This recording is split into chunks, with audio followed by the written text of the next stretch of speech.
honored, and hopefully you are too if you clicked this video. So today I am going to be starting a series. I'm going to be reading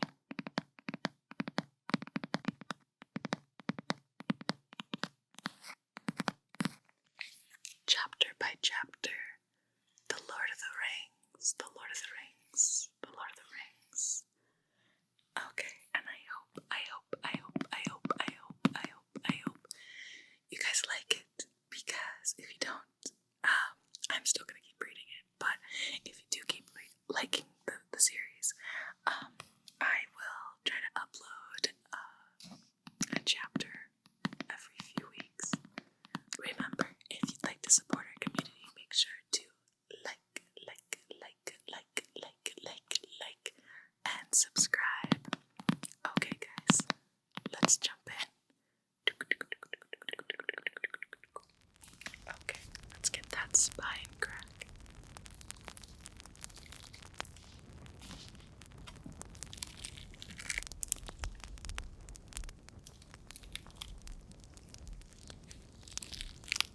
Oh, that's such a good noise.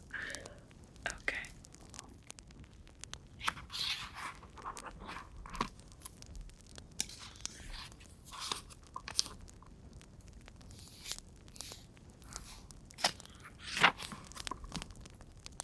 Now, I will preface this whole series by saying this book is a collection of all 3 books. So,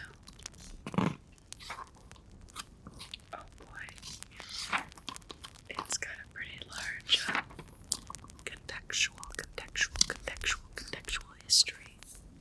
This was the 50th anniversary edition, so I've got to find the chapter. Okay. Alright. Oh my goodness.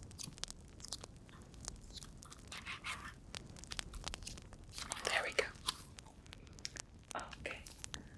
For those of you that don't have the book, Tolkien, I know, likes to include some hand-drawn maps so that the reader has a very good idea of where everything is and can, contextualize where things are happening with a map that he's provided. So, that is this upside down? Oh, it's just flipped. Maybe I'll fix it in post, but that is the lovely map that he's provided. Chapter 1, The Long-Expected Party. When Mr. Bilbo Baggins of Baggin announced that he would shortly be celebrating his 11st birthday with a party of special magnificence, there was much talk and excitement in Hobbiton. Bilbo was very rich and very peculiar. He had been the wonder of the Shire for 60 years, ever since his remarkable disappearance and unexpected return. The riches he had brought back from his travels had now become a local legend, and it was popularly believed, whatever the old folk might say, that the hill at Bag End was full of tunnels stuffed with treasure. And if that was not enough for fame, there was also his prolonged vigor to marvel at. Time wore on, but it seemed to have little effect on Mr. Baggins. At 19, he was much the same as at 50. At 99, they began to call him well-preserved, but unchanged would have been nearer the mark. There were some of those that shook their heads, and thought this was too much of a good thing. It seemed unfair that anyone should possess, apparently, perpetual youth as well as, reputedly, inexhaustible wealth. It will have to be paid for, they said. It isn't natural, and trouble will come of it. But so far, trouble had not come, and as Mr. Baggins was generous with his money, most people were willing to forgive him of his oddities and his good fortune. He remained on visiting terms with his relatives, except, of course, the Sackville Bagginses, and he had many devoted admirers among the hobbits of poor, unimportant families, but he had no close friends, until some of his younger cousins began to grow up. The eldest youngest of these, and Bilbo's favorite, was young Frodo Baggins.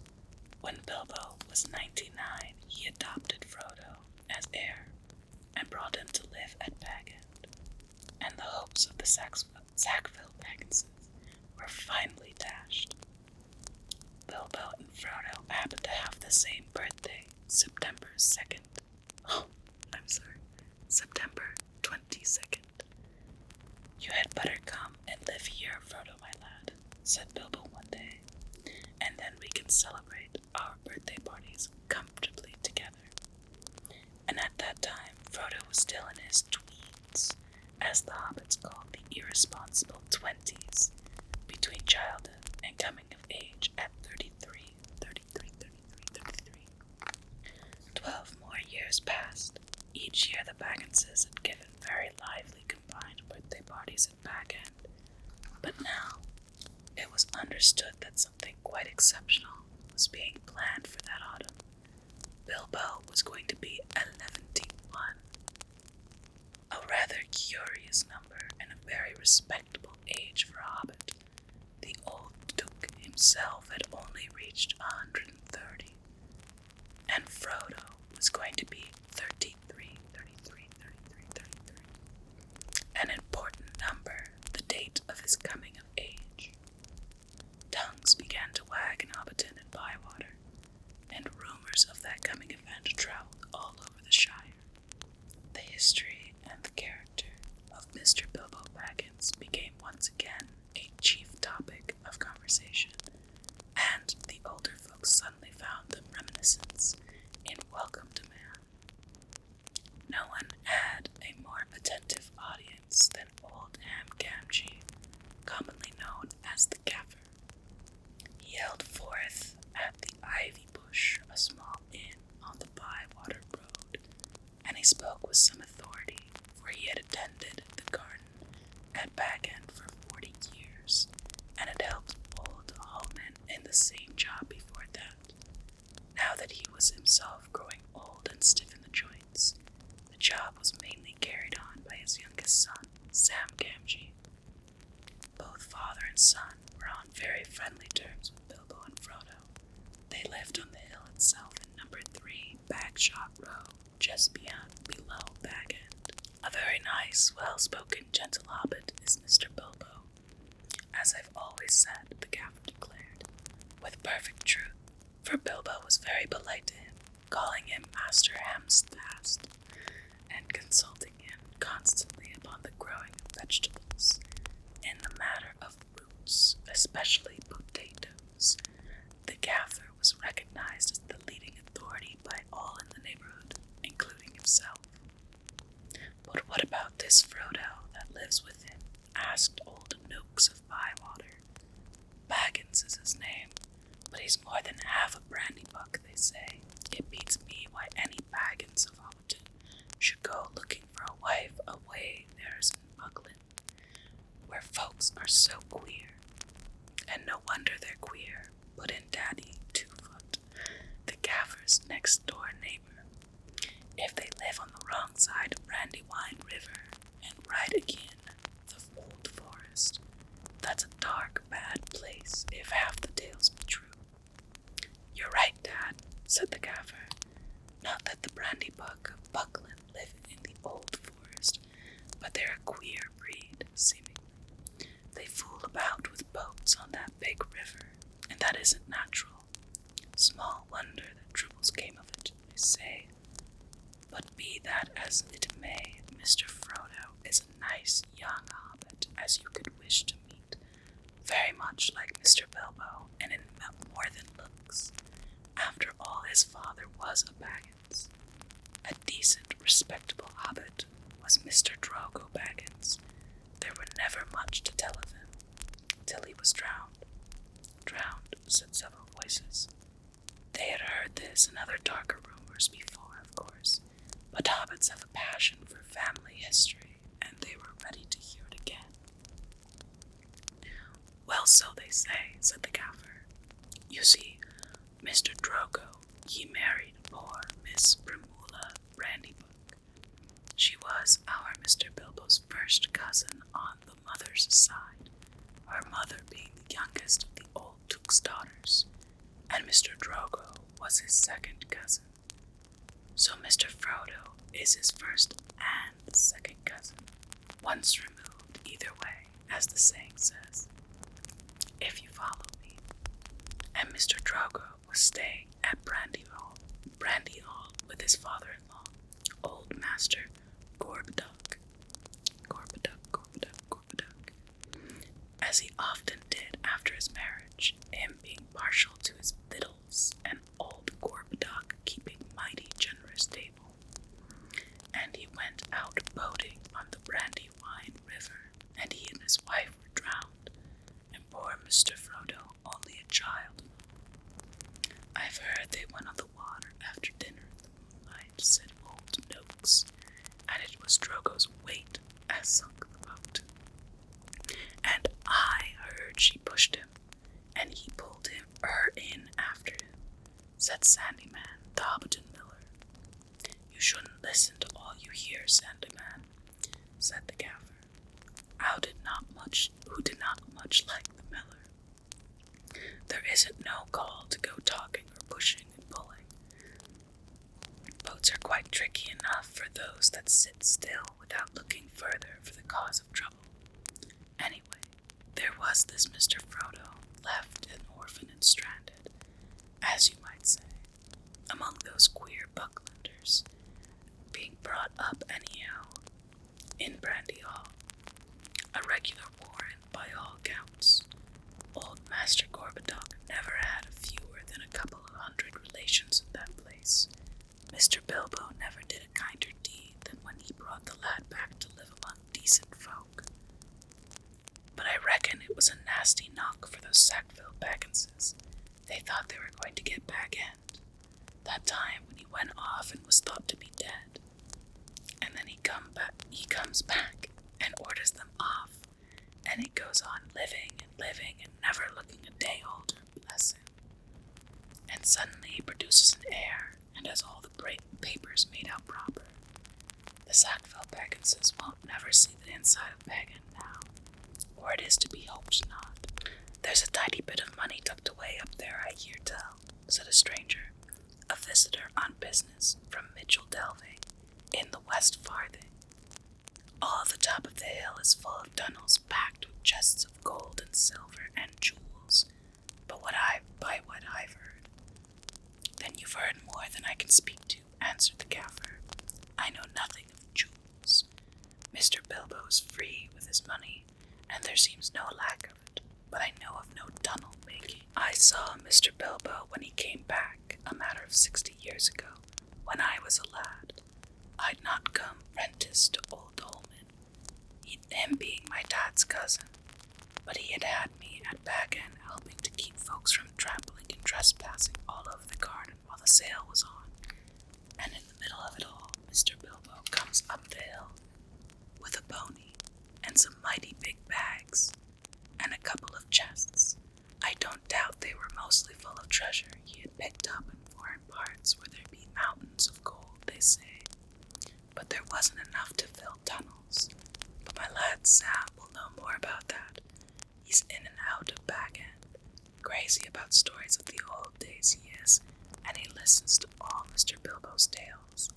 Mr. Bilbo has learned him letters, meaning no harm, mark you, and I hope no harm will come of it. Elves and dragons, I say to him, cabbages and potatoes are better for me and you.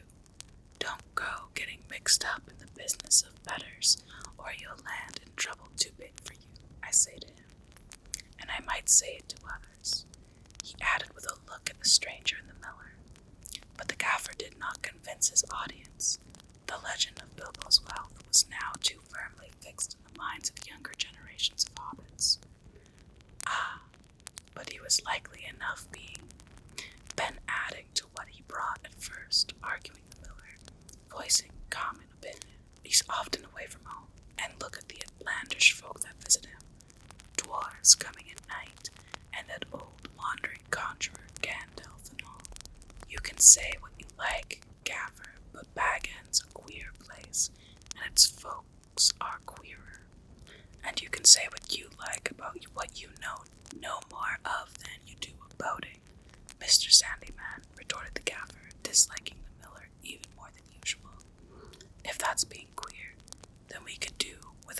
queerness in these parts.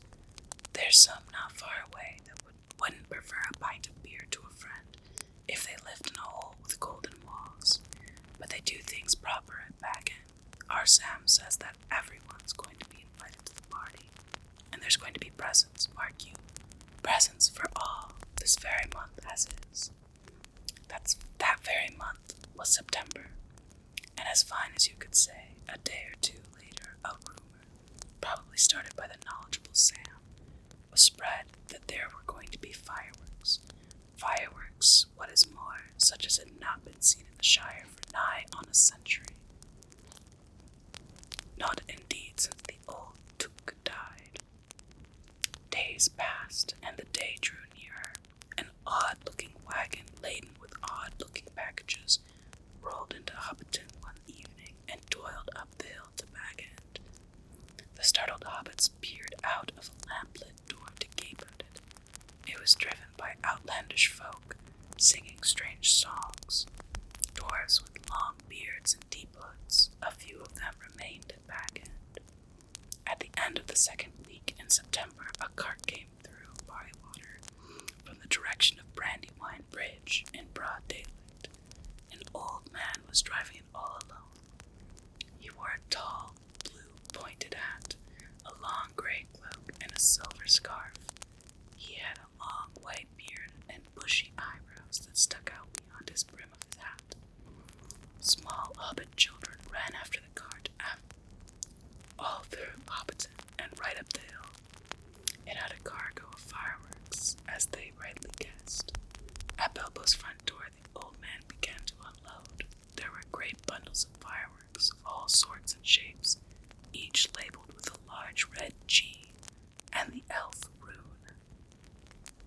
That was Gandalf's mark, of course, and the old man was Gandalf the wizard, whose fame in the Shire was due mainly to his skill with fires, smokes, and lights. His real business was far more difficult and dangerous, but the Shire folk knew nothing about it. To them, he was just one of the attractions of the party. Hence the excitement of the hobbit children. G for grand, they shouted, and the old man smiled. They knew him by sight, though he only appeared in Hobbiton occasionally and never stopped long. But neither they nor any but the oldest of their elders had seen one of his firework displays. They now belonged to a legendary past. When the old man, helped by Bilbo and some dwarves, had finished unloading, Bilbo gave a few pennies away, but not a single squib or cracker was forthcoming, to the disappointment of the onlookers. "Run away now," said Gandalf. "You will get plenty when the time comes." Then he disappeared inside with Bilbo, and the door was shut. The young hobbits stared at the door in vain for a while, and then made off, feeling that the day of the party would never come. Inside Bag End, Bilbo and Gandalf were sitting at the open window of a small room looking out west to the garden. The late afternoon was bright and peaceful. The flowers glowed red and golden, snapdragons and sunflowers and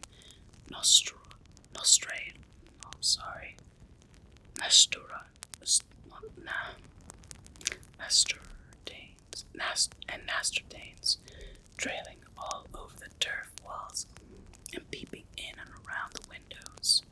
"How bright your garden looks," said Gandalf. "Yes," said Bilbo, "and I am very fond of it indeed, and of all the dear old Shire, but I think I need a holiday." "You mean to go on with your plan, then?" "I do. I made up my mind months ago, and I haven't changed it." "Very well. It is no good saying any more.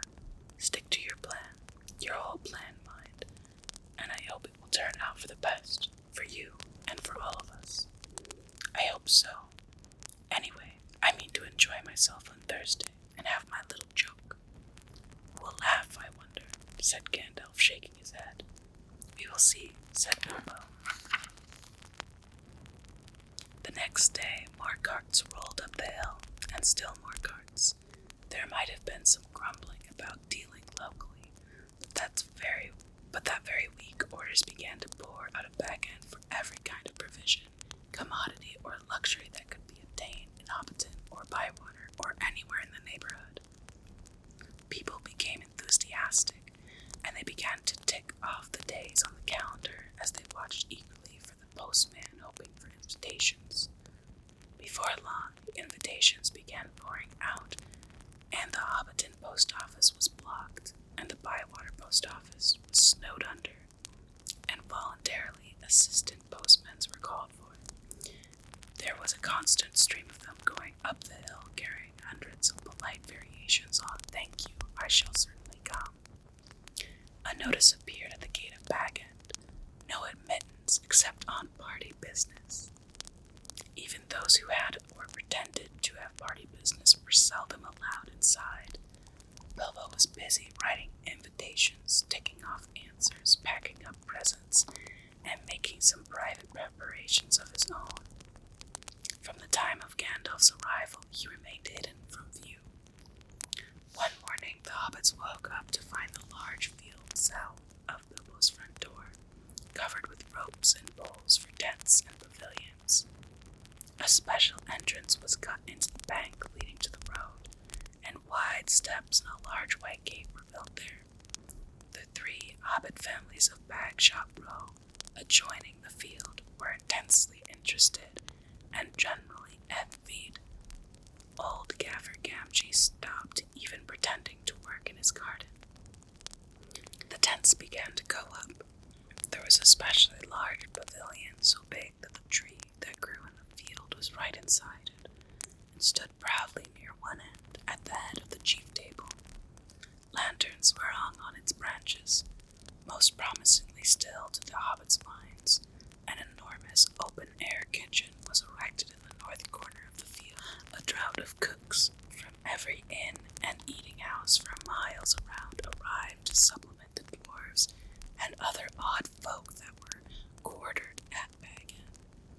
Excitement rose to its height. Then the weather clouded over. That was on Wednesday, the eve of the party. Anxiety was intense. Then Thursday, September the 22nd, actually dawned. The sun got up, and the clouds vanished. Flags were unfurled, and fun began. Bilbo Baggins called it a party, but it was really a variety of entertainments rolled into one. Practically everyone living near was invited. A very few were overlooked by accident, but as they turned up all the same, that did not matter. Many people from other parts of the Shire were also asked, and there were even a few from outside the borders. Bilbo met the guests and additions at the new White Gate in person. He gave away presents to all and sundry. The latter were those who went out again by a back way and came in again by the gate. Hobbits gave presents to other people on their own birthdays, not very expensive ones as a rule, and not so lavishly as on this occasion, but it was not a bad system. Actually, in Hobbiton and Bywater, every day in the year was somebody's birthday, so that every hobbit in those parts have a fair chance of at least one present at least once a week, but they never got tired of them. On this occasion, the presents were unusually good. The hobbit children were so excited that for a while they almost forgot about eating. There were toys, the likes of which they had never seen before, all beautiful and some obviously magical. Many of them had indeed been ordered a year before and had come all the way from the mountain and from Dale, and were all real dwarf make. When every guest had been welcomed and was finally inside the gate, there were songs, dances, music, games, and of course, food and drink. There were 3 official meals: lunch, tea, and dinner, or supper. But lunch and tea were marked chiefly by the fact that at those times all the guests were sitting down and eating together. At other times there were merely lots of people eating and drinking, continuously from 11 until 6:30. Then the fireworks started. The fireworks were by Gandalf. They were not only brought by him, but designed and made by him, and the special effects, set pieces, and lights of rockets were let off by him, but there were also a generous distribution of squibs, crackers, bacca-wrappers, sparklers, torches, dwarf candles, elf fountains, goblin barkers, and thunderclaps. They were all superb. The art of Gandalf improved with age. There were rockets like a flight of scintillating birds singing with a sweet voice. There were green trees with trunks of dark smoke. Their leaves opened like a whole spring unfolding in the moment, and there were shining branches dropping glowing flowers down upon the astonished hobbits, disappearing with a sweet scent just before they touched their upturned faces. There were fountains of butterflies that flew glittering into the trees. There were pillars of colored fires that rose and turned into eagles or sailing ships, or a phalanx of flying swans. There was a real red thunderstorm and a shower of yellow rain. There was a forest of silver spears that sprang suddenly into the air with a yell, like an embattled army. It came down again into the water with a hiss like 100 hot snakes. And there was also one last surprise in the honor of Bilbo, and it startled the hobbits exceedingly. As Gandalf intended, the lights went out. A great smoke went up. It shaped itself like a mountain seemingly in the distance, and began to glow at the summit. It spouted green and scarlet flames. Out flew a red golden dragon, not life-sized, but terribly lifelike. Fire came from its jaws. Its eyes glared down. There was a roar, and he whizzed 3 times over the heads of the crowd. They all ducked, and many fell flat on their faces. The dragon passed like an express train, and turned a somersault, and burst over Bywater with a deafening explosion. "That is the signal for supper," said Bilbo. The pain and alarm vanished all at once, and the prostrate hobbits leaped to their feet. There was a splendid supper for everyone, that is, except those invited to the special family dinner party. This was held in the great pavilion with the tree. The invitations were limited to 12 dozen, a number also called by the hobbits 1 gross, though the word was not considered proper to use of people. And the guests were selected from all the families to which Bilbo and Frodo were related, with the addition of a few special unrelated friends, such as Gandalf. Many young hobbits were included, and present by parental permission, for hobbits were easygoing with their children in the matter of sitting up late, especially when there were a chance of getting them a free meal. Bringing up young hobbits took a lot of provender. There were many Bagginses and Boffins, and also many Tooks and Brandybooks. There were various Grubbs, relations of Bilbo Baggins' grandmother, and various Chubbs, connections of his Took grandfather, and a selection of Burrowses, Bulgers, Bracegirdles, Brockhouse, Goldbodies, Hornblowers, and Proudfoots.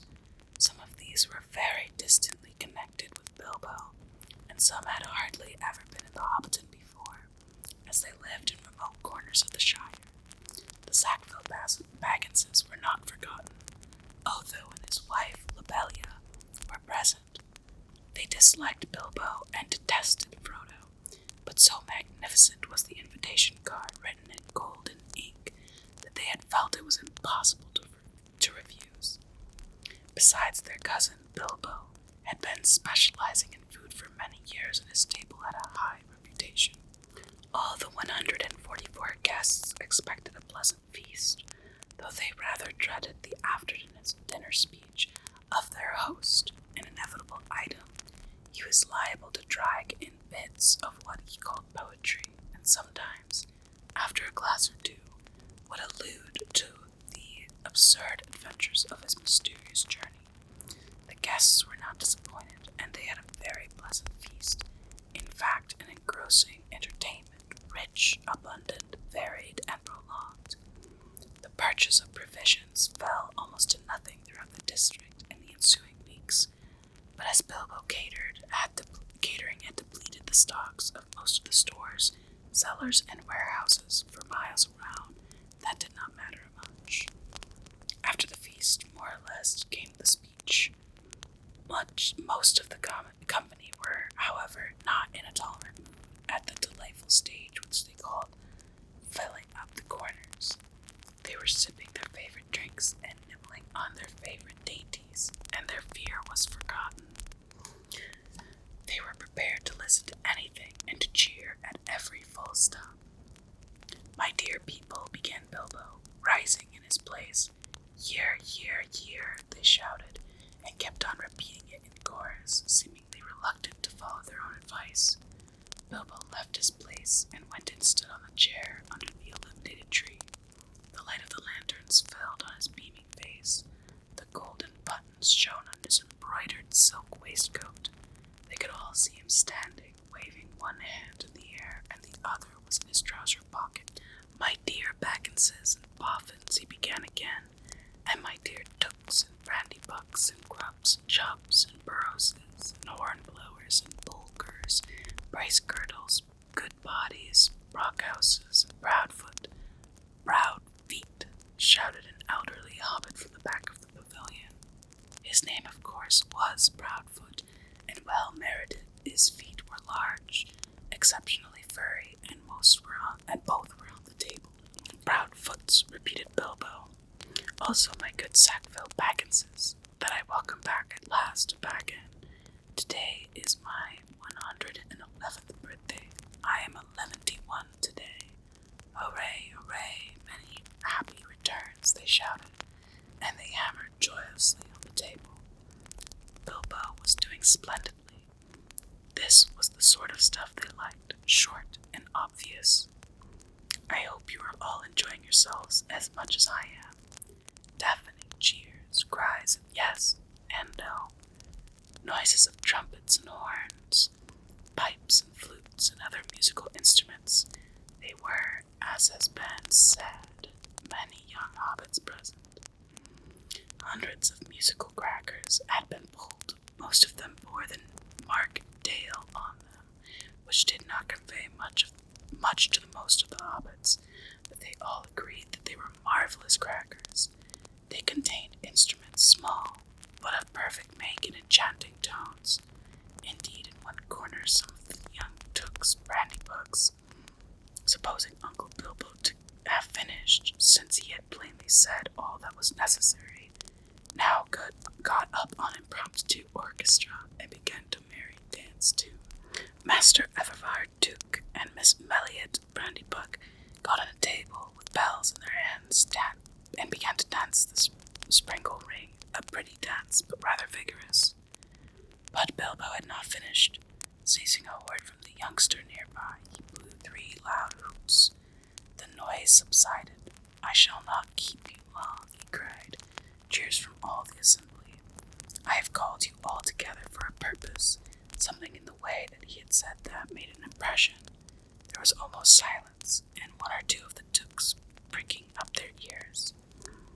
"Indeed, for 3 purposes. First of all, to tell you that I am immensely fond of you all, and that 11 years is too short a time to live among such excellent and admirable hobbits." Tremendous outbursts of approval. "I don't know half of you half as well as I should like, and I like less than half of you half as well as you deserve." This was unexpected and rather difficult. There was some scattered clapping, but most of them were trying to work it out and see if it came to a compliment. "Secondly, to celebrate my birthday." Cheers again. "I should say our birthday, for it is, of course, also the birthday of my heir and nephew, Frodo. He comes of age and into his inheritance today." Some perfunctory clapping by the elders, and some loud shouts of "Frodo, Frodo, jolly old Frodo," from the juniors. The Sackville Bagginses scolded and wondered what they meant by coming into his inheritance.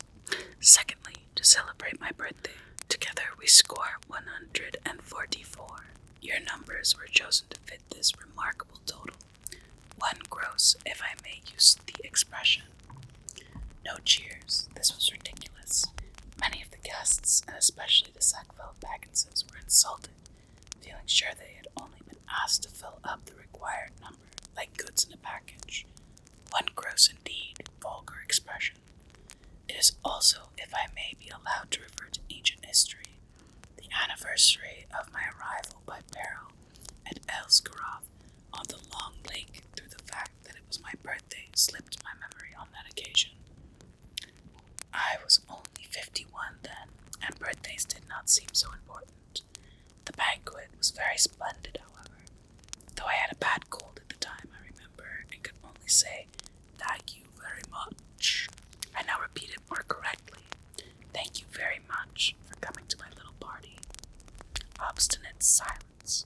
They all feared that a song or some poetry was now imminent, and they were getting bored. Why couldn't he stop talking and let them drink his health? But Bilbo did not sing or recite. He paused for a moment. Thirdly, and finally, he said, "I wish to make an announcement." He spoke the last word so loudly and suddenly that everyone sat up who still could. "I regret to announce, though as I said, 11 years is far too short to spend among you. This is the end. I am going. I am leaving now. Goodbye." He stepped down and vanished. There was a blinding flash of lights, and the guests all blinked. When they opened their eyes, Bilbo was nowhere to be seen. 144 flabbergasted hobbits sat back, speechless. Old Odo Proudfoot removed his feet from the table and stamped. Then there was a dead silence, until suddenly, after several deep breaths, every Baggins, Boffins, Took, Brandybuck, Grubb, Chubb, Burrows, Bulgers, Bracegirdles, Brockhouse, Goodbody, Hornblower, and Proudfoot began to talk at once. It was generally agreed that the joke was in very bad taste, and more food and drink were needed to be cured the guest of shock and annoyance. "He's mad, I always said so," was probably the most popular comment. Even the Tooks, with a few exceptions, thought Bilbo's behavior was absurd. For the moment, most of them took it for granted, and that his disappearance was nothing more than a ridiculous prank. But old Rory Brandybuck was not so sure. Neither age nor an enormous dinner had clouded his wits, and he said to his daughter-in-law, Esmeralda, "There's something fishy in this, my dear. I believe that mad Bagginses is off again. Silly old fool, but why worry? He hasn't taken the victuals with him." He called loudly to Frodo to send the wine round again. Frodo was the only person who had said nothing.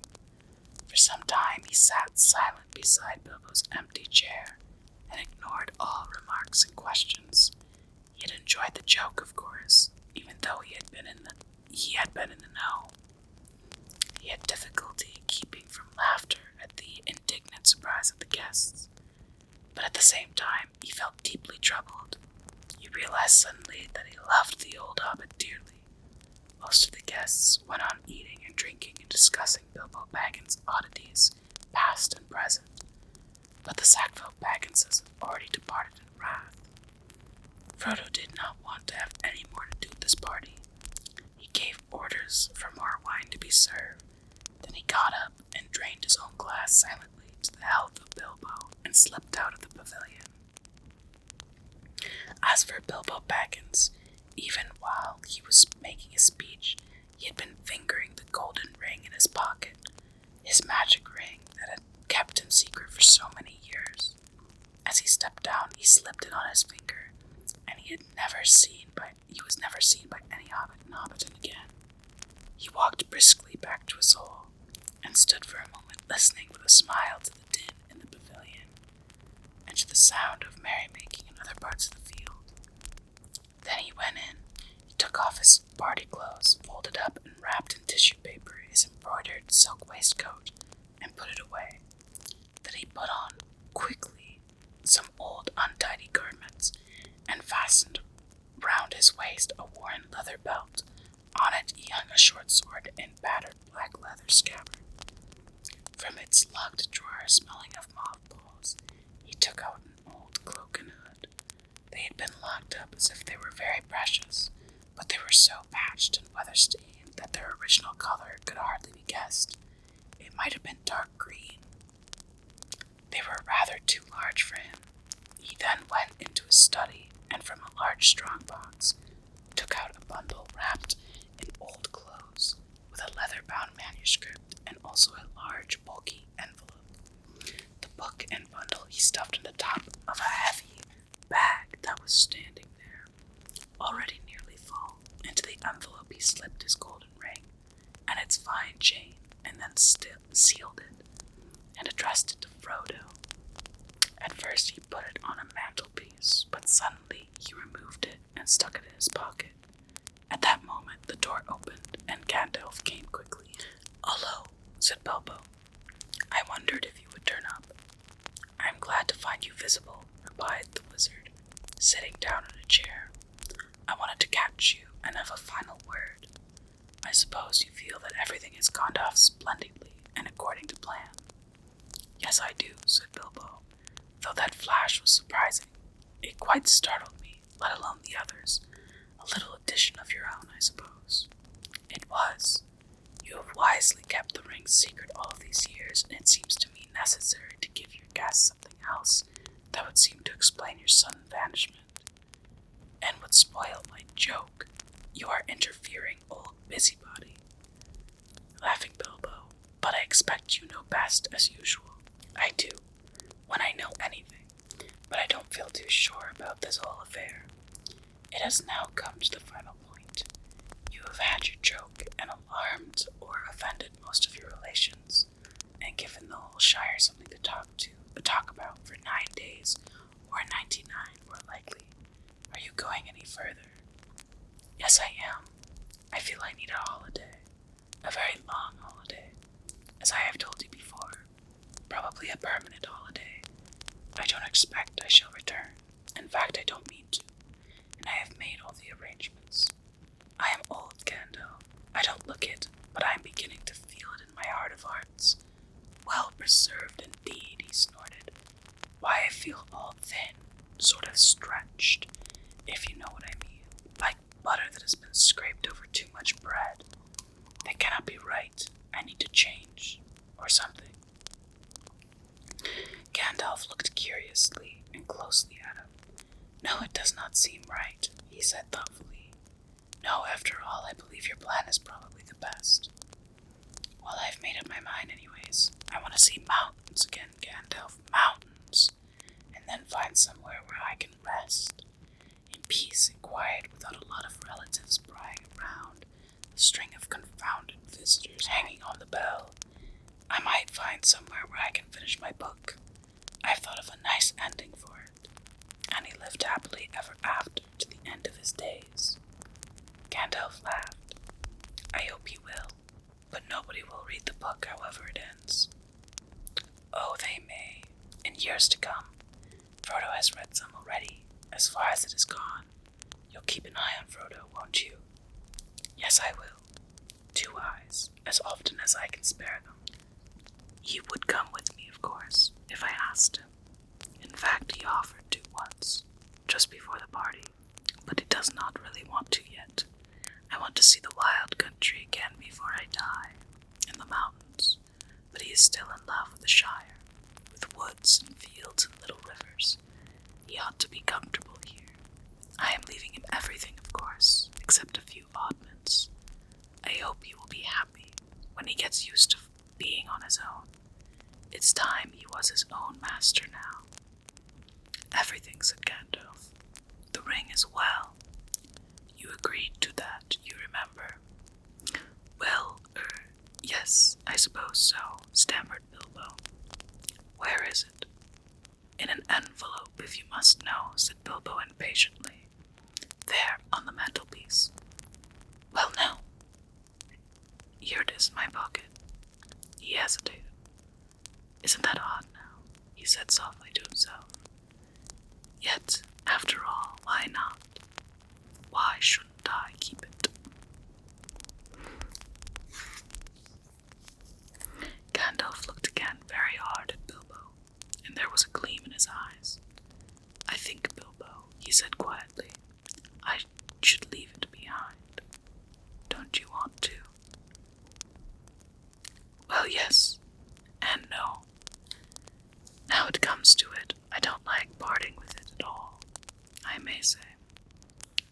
really see why I should. Why do you want me to? He asked, and a curious change came over his voice. It was sharp with suspicion and annoyance. You are always badgering me about my ring, but you have never bothered me about the other things that I got in my journey. No, I had to badger you, said Gandalf. I wanted the truth. It was important. Magic rings are, well, magical, and they are rare and curious. I was professionally interested in your ring, you may say, and I still am. I should like to know where it is, if you go wandering again. Also, I think you have had it quite long enough. You won't need it anymore, Bilbo, unless I am quite mistaken. Bilbo flushed, and there was an angry light in his eyes. His kindly face grew hard. Why not? He cried. And what business is it of yours, anyways, to know what I do with my own things? It is my own. I found it. It came to me. Yes, said Gandalf, but there's no need to get angry. If I am, it is your fault, said Bilbo. It is mine, I tell you, my own. My precious. Yes, my precious. The wizard's face remained grave and attentive, and only a flicker in his deep eyes showed that he was startled and indeed alarmed. It has been called that before, he said, but not by you. But I say it now, and why not? Even if Gollum said the same once, it's not his now, but mine, and I shall keep it, I say. Gandalf stood up. He spoke sternly. You will be a fool if you do. Bilbo, he said, you make that clearer with every word you say. It has got far too much hold on you. Let it go, and then you can go yourself and be free. I'll do as I choose and go as I please, said Bilbo obstinately. Now, my dear hobbit, said Gandalf. All your long life we have been friends, and you owe me something. Come, do as you promised. Give it up. Well, if you want my ring yourself, say so, cried Bilbo. But you won't get it. I won't give my precious away, I tell you. His hand strayed to the hilt of his small sword. Gandalf's eyes flashed. It will be my turn to get angry soon, he said. If you say that again, I shall. Then you will see Gandalf the Grey uncloaked. He took a step towards the hobbit, and he seemed to grow tall and menacing. His shadow filled the little room. Bilbo backed away to the wall, breathing hard, his hand clutching at his pocket. They stood for a while facing one another, and the air of the room tingled. Gandalf's eyes remained bent on the hobbit. Slowly, his hands relaxed, and he began to tremble. I don't know what has come over you, Gandalf, he said. You have never been like this before. What is it all about? It is mine, isn't it? I found it, and Gollum would have killed me if I hadn't kept it. I am not a thief, whatever he said. I have never called you one, Gandalf answered, and I am not one either. I am not trying to rob you, but to help you. I wish you would trust me as you used to. He turned away, and the shadow passed. He seemed to dwindle again to an old grey man, bent and troubled. Bilbo drew his sword in hand. Bilbo drew his hand over his eyes.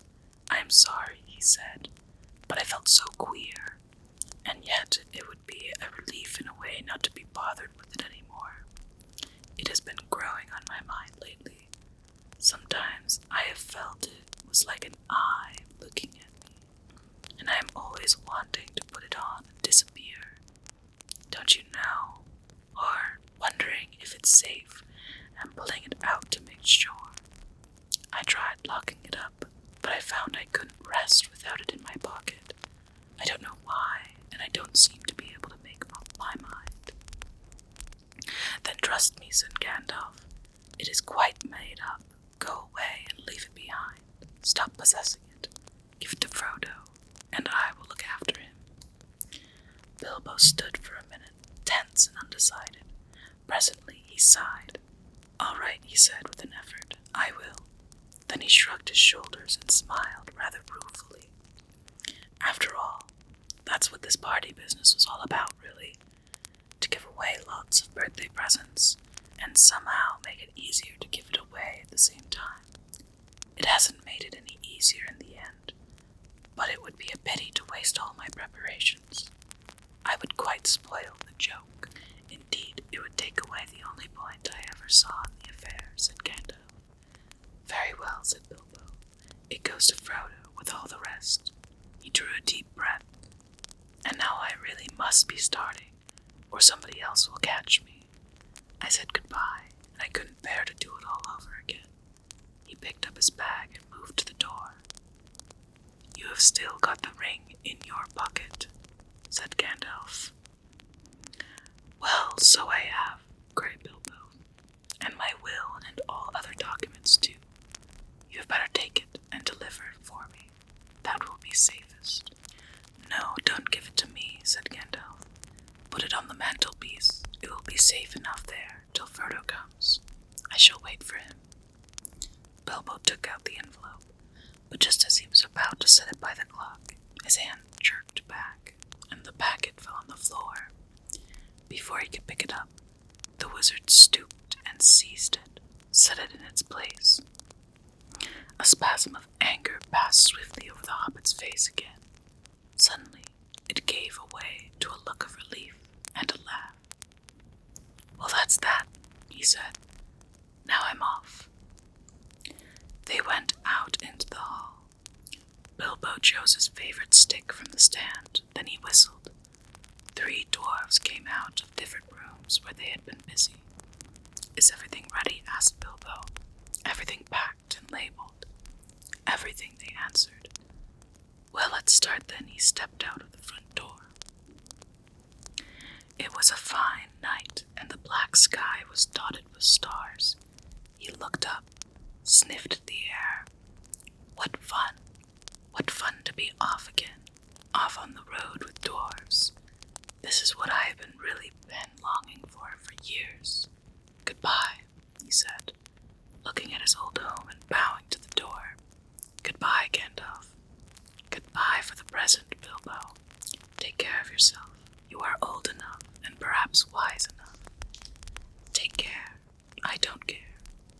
Don't you worry about me. I am as happy now as I have ever been. And that is saying a great deal. But the time has come. I am being swept off my feet at last, he said. And then in a low voice, as if to himself, he sang softly in the dark. The road goes ever on and on, down from the door which it began. Now far ahead the road has gone, and I must follow if I can, pursuing it with eager feet, until it joins some larger way, where many paths and errands meet, and whither then I cannot stay. He paused, silent for a moment, then without another word, he turned away from the lights and voices in the fields and tent, and followed by his 3 companions, went round into his garden, and trotted down the long sloping path. He jumped over a low place in the edge at the bottom, and took to the meadows, passing into the night like a rustle of wind in the grass. Gandalf remained for a while, staring after him into the darkness. Goodbye, my dear Bilbo, until our next meeting, he said softly, and went back indoors. Frodo came in soon afterwards, and found him sitting in the dark, deep in thought. Has he gone? He asked. Yes, answered Gandalf. He is gone at last. I hoped until this evening that it was only a joke, said Frodo. But I knew in my heart that he really meant to go. He always used to joke about serious things. I wish I had come back sooner, just to see him off. I think really he preferred slipping off quietly in the end, said Gandalf. Don't be too troubled. He'll be right now. He left a packet for you. There it is. Frodo took the envelope from the mantelpiece and glanced at it, but did not open it.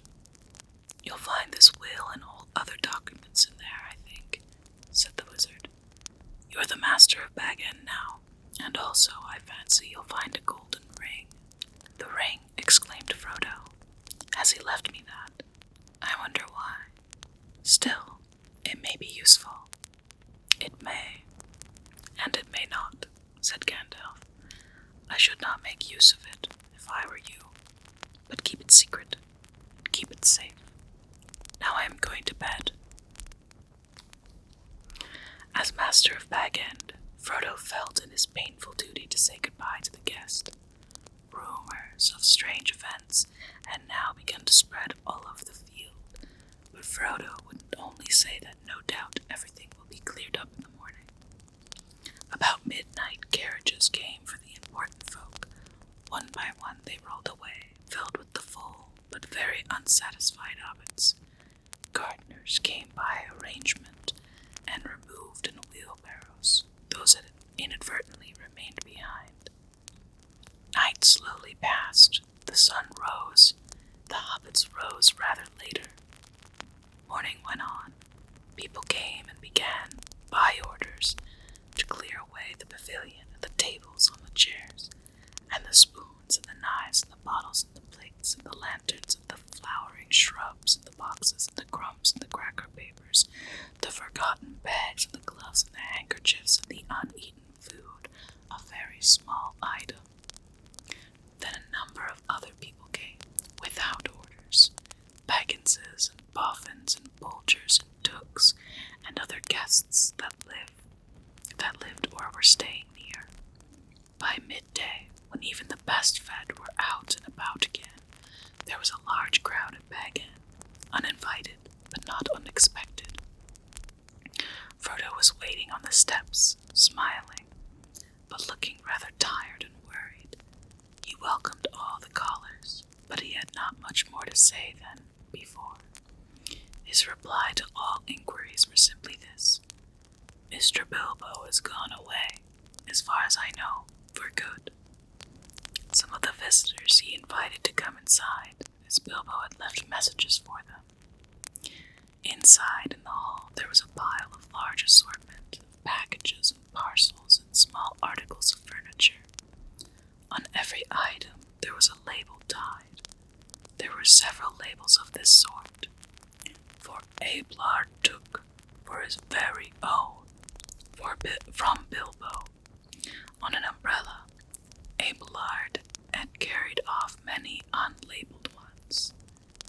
For Dora Baggins, in memory of a long correspondence, with love, from Bilbo, on a large waste-paper basket. Dora was Drogo's sister and the eldest surviving female relative of Bilbo and Frodo. She was 99 and had written reams of good advice for more than half a century. For Milo Burrows, hoping it will be useful, B.B., on a golden pen and ink bottle. Milo never answered letters. For Angelica's use, from Uncle Bilbo, a round convex mirror. She was a young Baggins, and too obviously considered her face shapely. For the collection of Hugo Bracegirdle, from a contributor, on an empty bookcase. Hugo was a great borrower of books, and worse than usual at returning them. For Labelia Sackville Baggins, as a present, on a case of silver spoons. Bilbo believed she had acquired a good many of his spoons while he was away on his farmer journey. Labelia knew that quite well. When she arrived later in the day, she took the pointed ones, but she also took the spoons. This is only a small selection of the assembled presents. Bilbo's residence had got rather cluttered up with things in the course of his long life. It was a tendency of hobbit holes to get cluttered up, for which the custom of giving so many birthday presents was largely responsible. Not, of course, that the birthday presents were always new. There were one or two old mathums of forgotten uses that had circulated all around the district, but Bilbo had usually given new presents and kept those that he received. The old hole was now being cleared a little. Every one of the various parting gifts had labels, written out personally by Bilbo, and several at some point, or some joke. But of course, most of the things were given where they would be wanted and welcome. The poorer hobbits, and especially those of Backshot Road, did very well. Old Gaffer Gamgee got 2 sacks of potatoes, a new spade, and a woolen waistcoat, and a bottle of ointment for creaking joints. Old Rory Brandybuck, in return for much hospitality, got 12 bottles of old Wynyards, a strong wine from the South Farthing, and now quite mature, as it had been laid down by Bilbo's father. Rory quite forgave Bilbo, and voted him a capital fellow after the first bottle. There was plenty of everything left for Frodo, and of course all the chief treasures, as well as the books, pictures, and more than enough furniture, were left in his possession. There was, however, no sign nor mention of money or jewelry.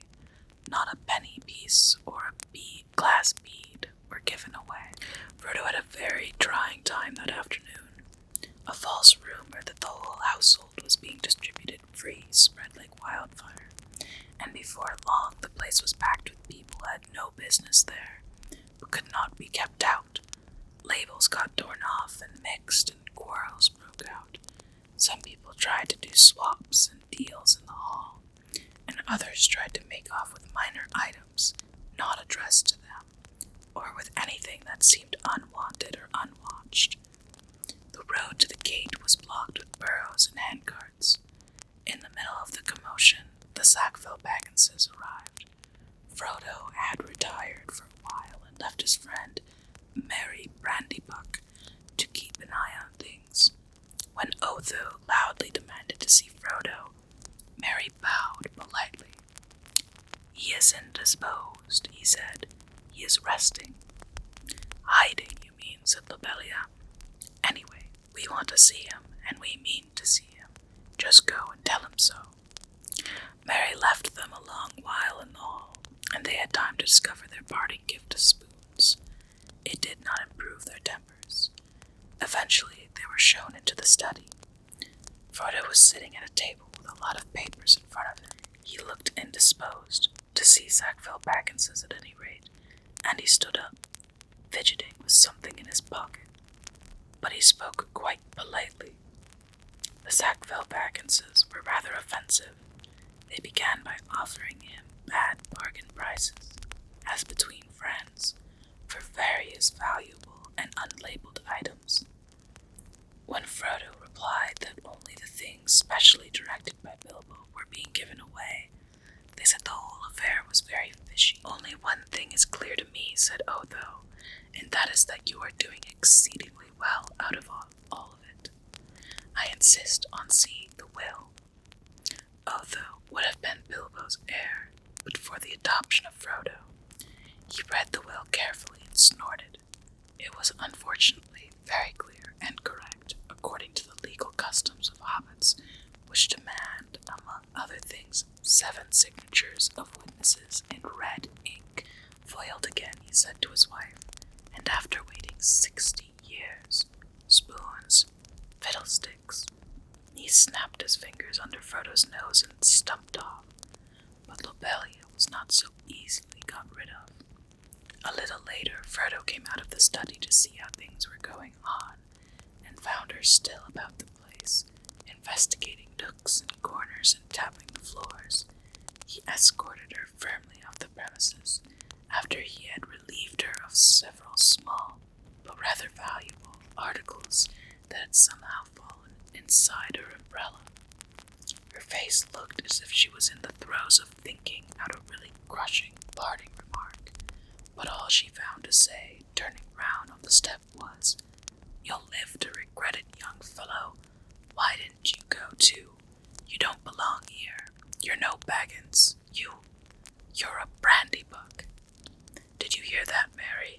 That was an insult, if you like, said Frodo, as she shut the door on her.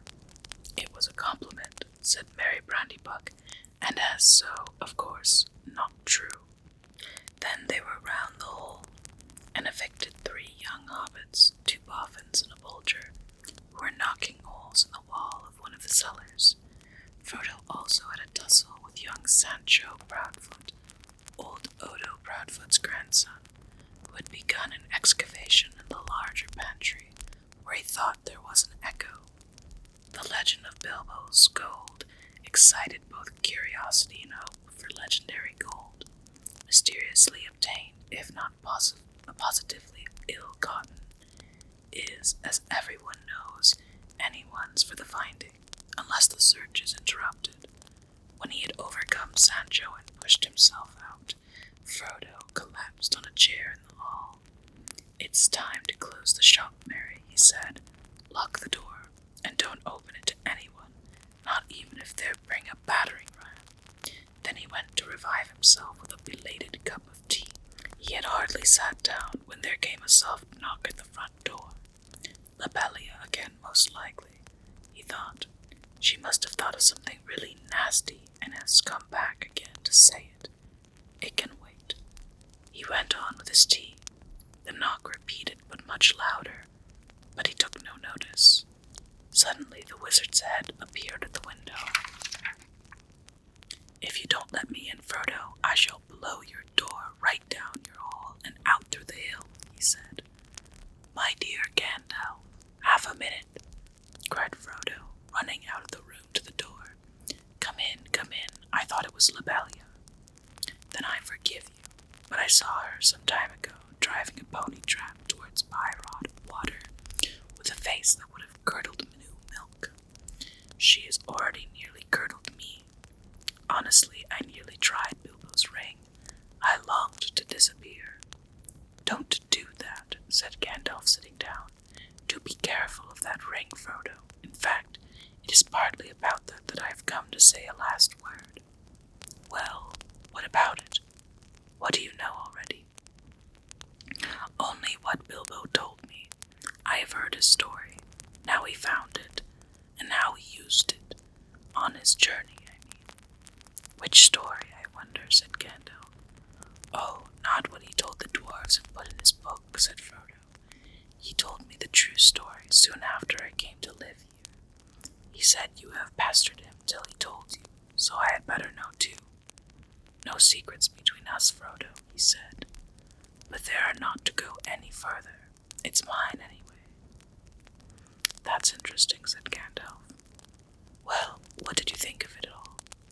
If you mean inventing all that about a present, well, I thought the true story was much more likely, and I couldn't see the point of altering it at all. It was very unlike Bilbo to do so, anyway, and I thought it rather odd." "So did I, but odd things may happen to people that have such treasures, if they use them. Let it be a warning to you to be very careful with it. It may have other powers than just making you vanish when you wish to." "I don't understand," said Frodo. "Neither do I," answered the wizard. I have merely begun to wonder about the ring, especially since last night. No need to worry, but if you take my advice, you will use it very seldom, or not at all. At least I beg you not to use it in any way that will cause talk and rouse suspicion. I say again, keep it safe and keep it secret. You are very mysterious. What are you afraid of?" "I am not certain, so I will say no more. I may be able to tell you something when I come back. I am going off at once, so this is goodbye for the present." He got up. "At once," cried Frodo. "But I thought you were staying on for at least a week. I was looking forward to your help." "I did mean to, but I've had change of mind. I may be away for a good while, but I'll come and see you again as soon as I can. Expect me when you see me. I shall slip in quietly. I shan't often be visiting the Shire openly again. I find that I've become rather unpopular. They say I am a nuisance and a disturber of the peace. Some people are actually accusing me of spiriting Bilbo away, or worse. If you want to know, there's supposed to be a plot between you and me to get a hold of his wealth. Some people, exclaimed Frodo. You mean Otho and Lobelia? How admirable. I would give them back end and everything else if I could get Bilbo back and go off tramping in the country with him. I love the Shire, but I begin to wish somehow that I had gone too. I wonder if I shall ever see him again. So do I, said Gandalf, and I wonder many other things. Goodbye now. Take care of yourself. Look out for me, especially at unlikely times. Goodbye. Frodo saw him to the door. He gave a final wave of his hand and walked off at a surprising pace. But Frodo thought the old wizard looked unusually bent, almost as if he was carrying a great weight. The evening was closing in, and his cloaked figure quickly vanished into the twilight. Frodo did not see him again for a long time. Alrighty guys, that is the end of chapter 1. We will pick up again as soon as I am able, and thank you again for joining me. I appreciate you guys working with me through a few bouts of stuttering.